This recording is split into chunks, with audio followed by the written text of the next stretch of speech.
Auto వెనుక నవ్వు తెప్పించే కొటేషన్లు కూడా ఉన్నాయి స్వామి.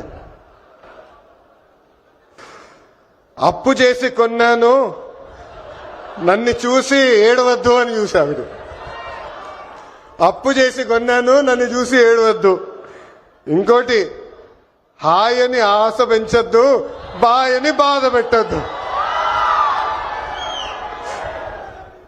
అంటే ఎప్పుడు ఆటో వెనకాల బండి ఉంటే నవ్వుతూ ఉంటాం. సమాజం పట్ల మాకున్న బాధ్యత తెలుస్తుంది.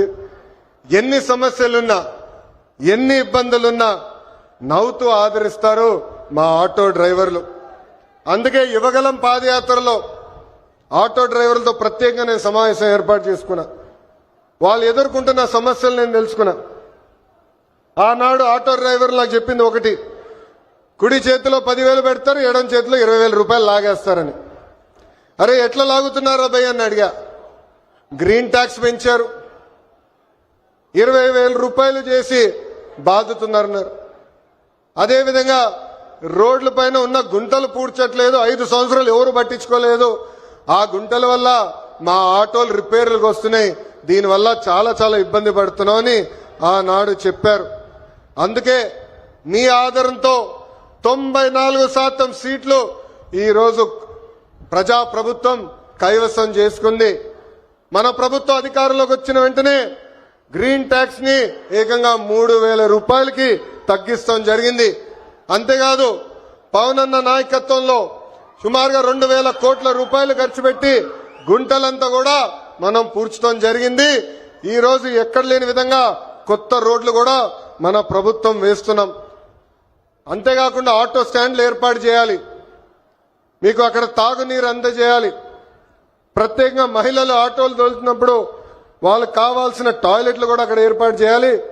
ఎలక్ట్రిక్ ఆటోలు మీకు అందిస్తమే కాదు, ఛార్జింగ్ పాయింట్ కూడా ఏర్పాటు చేయాలని ఆనాడు మాకు చెప్తాం జరిగింది.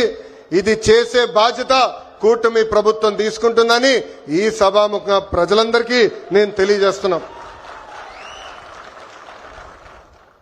నేను యువగలం పాదయాత్ర చేసినప్పుడు మహిళల్ని కించపరిచే విధంగా ఆనాడు రోజా గారు మాట్లాడారు. మా తెలుగు మహిళ చీరలు గాజులు ఆమెకి ఇచ్చేదానికి వెళ్ళినప్పుడు వెళ్ళిన ఆటోని ఆనాటి పోలీస్ సోదరులు సీజ్ చేశారు. ఆ ఆటో డ్రైవర్ పేరే హమీద్ బాషా. పాపం ఈ ఆటో పైన ఆయనే కాదు, ఆయన కుటుంబంలో ఉన్న 5గురు ఆధారపడి ఉంటారు. అతను నా దగ్గరికి వచ్చి, అన్నా నేను ఇబ్బంది పడుతున్నా, నన్ను ఆదుకో అంటే గౌరవ ముఖ్యమంత్రి శ్రీ నారా చంద్రబాబు నాయుడు గారు ఆనాడు నేను ఫోన్ చేసి ఒక ఆటో ఇవ్వాలనుకుంటే ఒకటి కాదు, ఏం అవసరం ఉన్నా ఆ కుటుంబాన్ని ఆదుకో, ఇది మన బాధ్యత అని చెప్పిన వ్యక్తి చంద్రబాబు నాయుడు గారు. సామాన్యుడి కారు ఆటో, వర్షం వస్తే ఇంటికి తీసుకెళ్లేది మా ఆటో డ్రైవర్లు. ఏకంగా చిన్న పిల్లల్ని సేఫ్ గా స్కూల్కి తీసుకెళ్లి తిరిగి తీసుకొచ్చేది మా ఆటో డ్రైవర్లు. అనారోగ్యంతో ఎవరన్నా బాధపడితే అంబులెన్స్ లాగా మారి ఆసుపత్రులు కూడా తీసుకెళ్లేది మా ఆటో డ్రైవర్లు. పనికి కానీ ఆఫీస్కి వెళ్లాలన్నా, ట్రైన్ ఎక్కాలన్నా, బస్ ఎక్కాలన్నా ఫీడర్ వెహికలే మన ఆటో.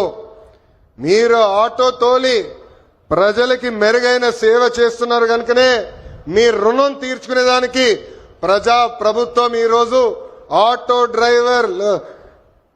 డ్రైవర్ల సేవలు అన్న పథకాన్ని మేము రూపొందిస్తాం జరిగింది. కార్మికులు డ్రైవర్లు తమ వాహనాలు పూజలు చేసుకుంటారు దసరా పండగప్పుడు. దసరా పండగ అయిన కరెక్ట్ గా 3 రోజుల్లోనే ఈ రోజు ఆటో డ్రైవర్ల అకౌంట్ లో 15,000 రూపాయలు ప్రజా ప్రభుత్వం అందజేయబోతుంది. సుమారుగా 3 లక్షల మంది డ్రైవర్లకి ఈ కార్యక్రమం వర్తిస్తుంది. అందుకే నేను ఇక్కడున్నా మిమ్మల్ని అందరిని ఒకటే కోరుతున్నా, మన వృత్తిలో డబ్బులు ఖర్చు పెట్టాలి, మెరుగైన సర్వీస్ అందజేయాలి. అప్పుడే మనకు కూడా అద్భుతమైన మార్కెట్ వస్తుంది. ఆవకాయ పట్టాలన్నా, అంతరిక్షానికి వెళ్లాలన్నా ఆటో అద్భుతంగా తోలాలన్నా మా మహిళలే చేయగలుగుతారు. నేను ఇక్కడికి వచ్చినప్పుడు ఏకంగా స్వర్ణలత గారు నన్ను నడిపారు. ఆమె ఇంట్లో పడుతున్న కష్టాలు నేను నేరుగా తెలుసుకునేదానికి అద్భుతమైన అవకాశం వచ్చింది. ఇక్కడ ఉన్న మగవాళ్ళ కన్నా మా అక్కనే అద్భుతంగా నడిపింది ఈరోజు.